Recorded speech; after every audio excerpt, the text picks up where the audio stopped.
So we decided our project is going to be a comedy. We are here at my friend Brad's apartment. They're kind of the only comedy guys I really know. They're writers, and they're going to kind of help us build this project at this point.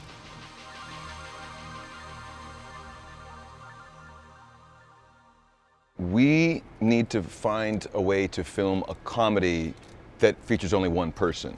So that's the first, parameter that we're dealing with is he's the lead, I'm filming it, there's no other people. In comedy, right, if it's all about a surprise. Right. And sometimes the biggest surprise is pure mundane repetition. We're bringing about 15 years of comedy experience. What we like to call it, we bring art house to the fun house to the commercial house. The stage and the screen is a very humbling place, right?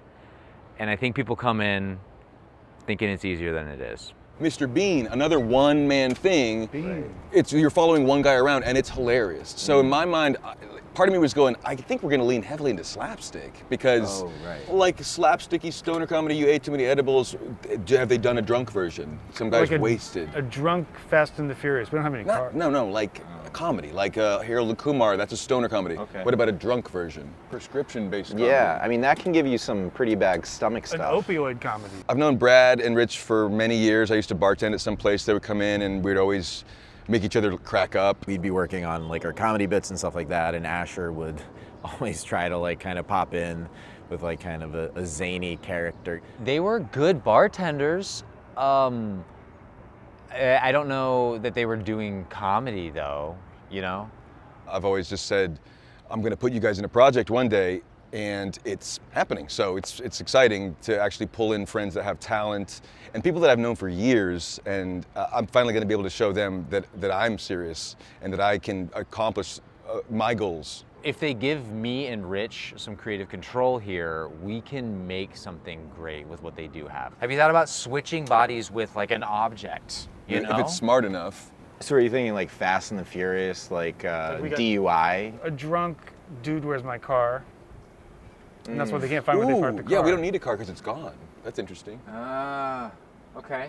Asher seems to love every idea that comes out of Brad and Rich's mouths, but all I'm hearing is really well-worn comedic tropes. I'm interested in their creative input to a point, and then I'm not really listening very much. So you're trying to make TikToks with your voodoo doll, right? And whatever he makes the voodoo doll do, his own His self own, does. exactly. So yes. he's in control of his own voodoo. Right. No one has ever done that. That's true. No one has ever done that, right? Brad and Rich are teaching us a lot that we didn't know was important in the comedy game. I don't think anyone's done a comedy where someone was an alcoholic.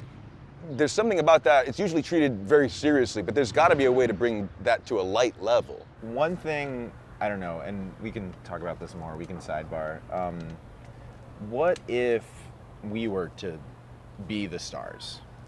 To be in it. To be in it. True, sit with that. I know what it feels like to have someone say it. But yeah, it's tough. It's tough. You haven't done comedy and you're looking to do arguably the most difficult type of comedy there is. Brad and Rich think that they should be in front of the camera. It's going to ruin screen time for me. My credentials and my talent have been directly questioned, and that's only going to make me want to do it more. I mean, if you guys are willing to come on and knowing that there's not a budget and being willing to take some kind of share of ownership of the project or something, there's ways you can get paid in the end, and if you're smart enough, you link onto a project that's going to get there, and then you get a lot of money. I don't think we have to worry about your human body because we're not following that character, we're following the beat. But don't you think we have to explain? That's a huge loophole. No one's gonna go, what's his body doing? They're gonna go, the bee part is funny. No one. Well, the problem is it's gonna look like I turned into a bee. Rosie, go potty. Enough of this. Go potty. I'm really excited to have Peach on this project because I've been talking about doing stuff for a long time, and I finally get to show people what I have to offer. It feels really good. No, we're good. We're good. I got it. Yeah, Yeah, good. thank you so much, though. I kind of advise brands, I advise people on how to make their social presence relatable, and I think I can help them. I've gone on to do some great campaigns, I've gotten to travel a bit, and Asher's been doing his thing. This was originally, there was a, we were doing something scary at first, and there was a, Will was saying I look like a vampire, so. It looks like a little baby. We have a lot of really interesting comedy ideas, and then what I expect is many more to come. Obviously, when you open that box and you start goofing around with your friends, it kind of doesn't close. All I could remember is a Wookiee in Brooklyn. We were probably stoned, and it was very funny. Maybe it'll come back, maybe it's gone. This is just a cool character I thought of, Ghost Thief. We have gone into this comedy idea, something about Will transforming into a bee. I'm okay with my mind in a bee. I get that. And that's funny. But we haven't figured out what happens to my body when my mind goes into the bee. The boys did come to me with some pitches. Two White Guys with a Comedy series has been I just think it would be best to pivot. Does the world need another bee movie? No. That's just a naked guy. This was like the origin story for Cinnamon and the Mysterious Mr. Mint. So they're giving me a producer credit, which is something I'm happy to do for, Asher, and I know things have been tough recently, so, it's good to see Asher doing something. This is the super hitman idea, a guy who, a superhero who finds out he has powers because the mafia tried to kill him. He learns he has superpowers when he has to jump over a mafia car trying to run him over, because there's never, as far as I know, there's not been a superhero mafia crossover film. So after going over a lot of these sketches and these ideas, we've kind of come to the consensus that the more sellable idea is not comedy. That might work with this love thing, or sex, breach of decency. Sounds I like like a it. nun who left the convent. The decency has of been the breached. church At has least in been theory. breached. Okay, I like where this is going. Okay. Right now, it looks like the project is gearing towards a love story or something that we could easily film that applies to a lot of people, something that translates without even having to speak the language. Ideally, to sell something, we want some kid in Indonesia to be able to get what they're seeing. And the things that they understand across the entire world is love and sex. I think this is the most exciting turn we've taken yet. I'm going to have to find my muse, I guess, as a leading man, with the Fight Club element especially. Maybe I should kind of try to channel some Pitt. We talked about Gosling quite a bit. He kind of is a less is more actor, and that will help me because I don't have a lot of experience. When Ryan Gosling is in scenes with people, his style is kind of acting like he didn't just hear someone talk to him. So if you say something to me and I just go. People want to see like your lifestyle, like your day-to-day. They want to see, what do you eat for breakfast? What's your morning routine? I think they want to see like a funny breakfast.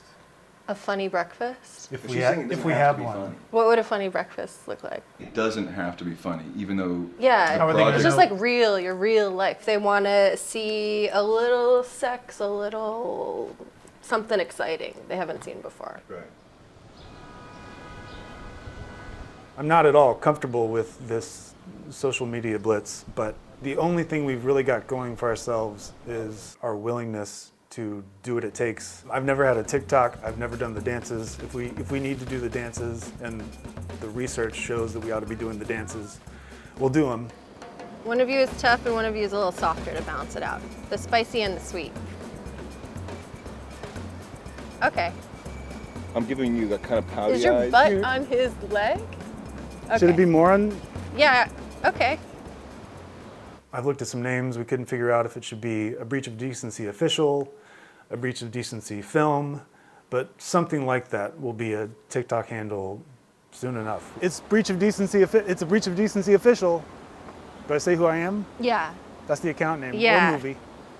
Well, we could do it. We should at least do an intro where we say, "Hi, we're filmmakers," right?